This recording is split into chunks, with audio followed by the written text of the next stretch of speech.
Yeah, g'day YouTubers, Spannerman again here with another video. Yesterday we done a video, it was on different raker gauges, but we sort of had two favourites. This was number two, and to me this was a clear winner, the Stihl progressive depth gauge. Anyway, a few comments there. One particular comment turned around and said, "Oh, I think you're overdoing it, mate, you're going over the top, blah, blah, blah." Well, here's the thing. There's people on this channel that actually grind chains for a living, as well as hedge trimmers, circular saws, everything else.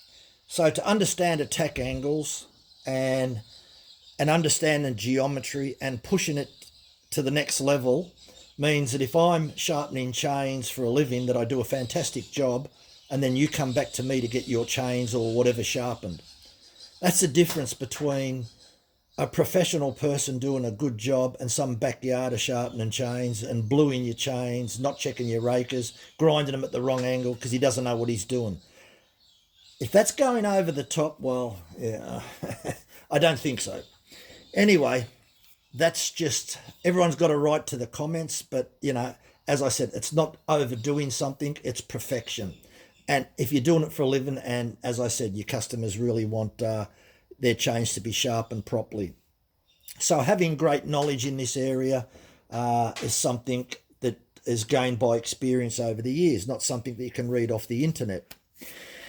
Anyway, so to check angles of gauges, you need to know what angle that they're sitting at. So I've zeroed this gauge here, and it's just a matter of putting it on and checking. So what we did, and I've done it off camera, was measured about 6 of these in order on the hard setting and then on the soft setting. Then I've done the same on the Husqvarna gauge. So it was just a matter of, because sometimes you can get some variation, well, not sometimes, you do get variation.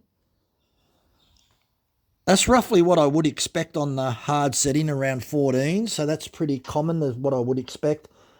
Probably around about 11 or something on this setting. So, no, sorry, it's higher on the, it's around the 15s or 16s. We'll just do another tooth. Just do this one here. 12.6 near 13, and this is going to be around around that number there. So that's what you expect. So the whole idea of testing that, you do about 6-7 teeth and then you do an average. So I did all that and I've got them all written down. I'll read them out, but I'm just showing you how I did it. Then there was a Husqvarna one, so we'll put it on the soft setting and we'll check around about 10.8 on the soft. Just do another one. You do get some variation, but that's okay. That's why you need to, that one looks like it's really out.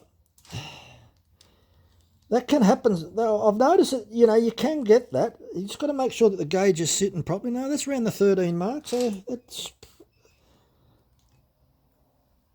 around 12, 11 point something. So a little bit of variation there. Then we'll just go the hard setting.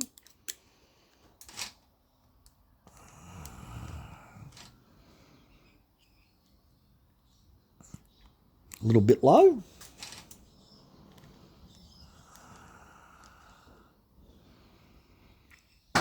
Probably more like it. Remember, these chains are mass produced by the millions, the links, and all assembled. That's why you can't just put the gauge on one tooth and say that's what it is. You need to do like 6 or 7 and then average it.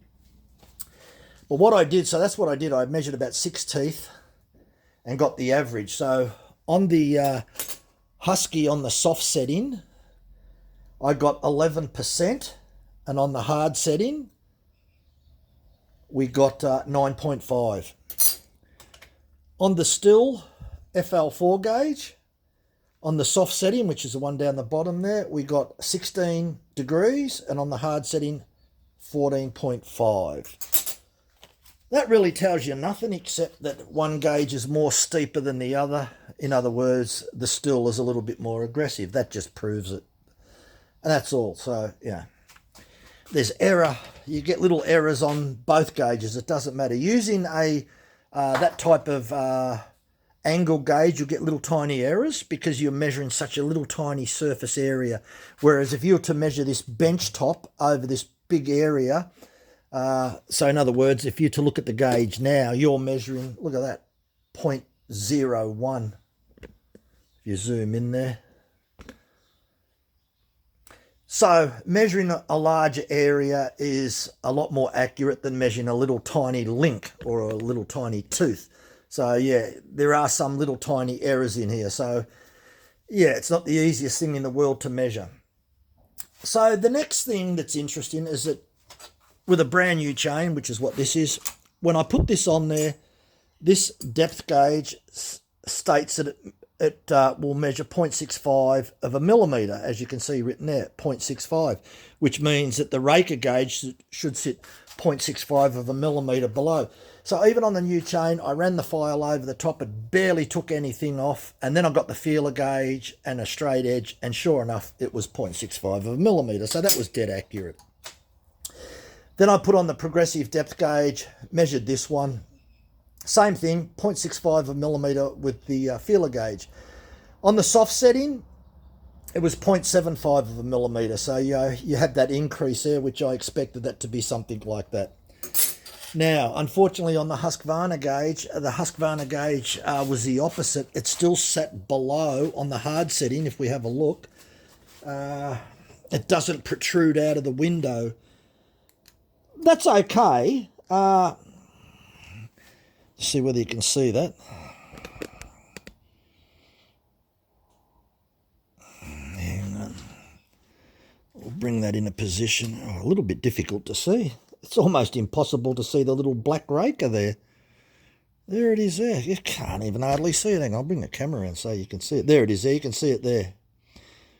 That's as you can see, it's actually, if I get it from around here, it's not protruding. It's sitting under. The only one that comes close is on the soft setting. So if we turn that around on the soft setting, a little bit hard to see again, you'll see that it comes close to the surface, but it's still slightly under. Now, that can also vary from chain to chain manufacturer. So bear in mind, just because I'm checking with this gauge, and if I'm to check a Husky gauge, it could be different. So just bear that in mind, that when you're using a Husky depth gauge on a Stihl chain or a Charlton chain or an Oregon chain, the result could be slightly different, as if you're using the Stihl on an Oregon or a Charlton or some other brand, it could be slightly different. So when I put the feeler gauges underneath, as I said before, there was a slight difference, not much at all. It was pretty spot on, like on this one here. This one measured 0.65. This measured 0.65 on the hard setting, 0.075 on the soft setting. This one here, I didn't measure this one because this was below, the rakers were below, so I couldn't even file any rakers, so there was no point trying. I couldn't test this to see its accuracy, but it is less aggressive than the Stihl. And as I said, if you had a Husqvarna chain on, you would probably have found out that that raker would have came level with it, and you may have been able to file maybe a tad. And if that was the case and you use the Stihl one, you'd probably find out you'd file more with the Stihl. So bear that in mind, that if you're using a Husqvarna gauge on a Stihl chain or an Oregon chain, that you could have a variation between manufacturer and manufacturer. It's not going to be a game changer. It's just be aware that, there is variation.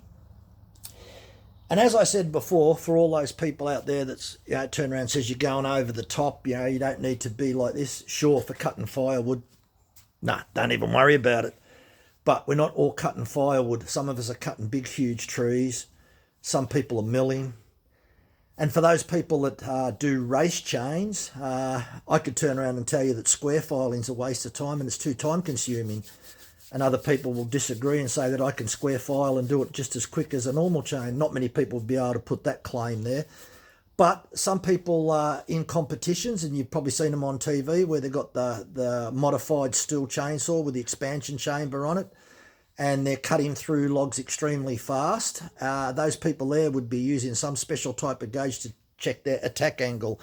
So for those people out there that have never heard of attack angle, let me tell you that attack angle is in virtually every type of piece of equipment that does some sort of cutting, whether it's a pair of scissors or whether it's a chisel, even on a lathe.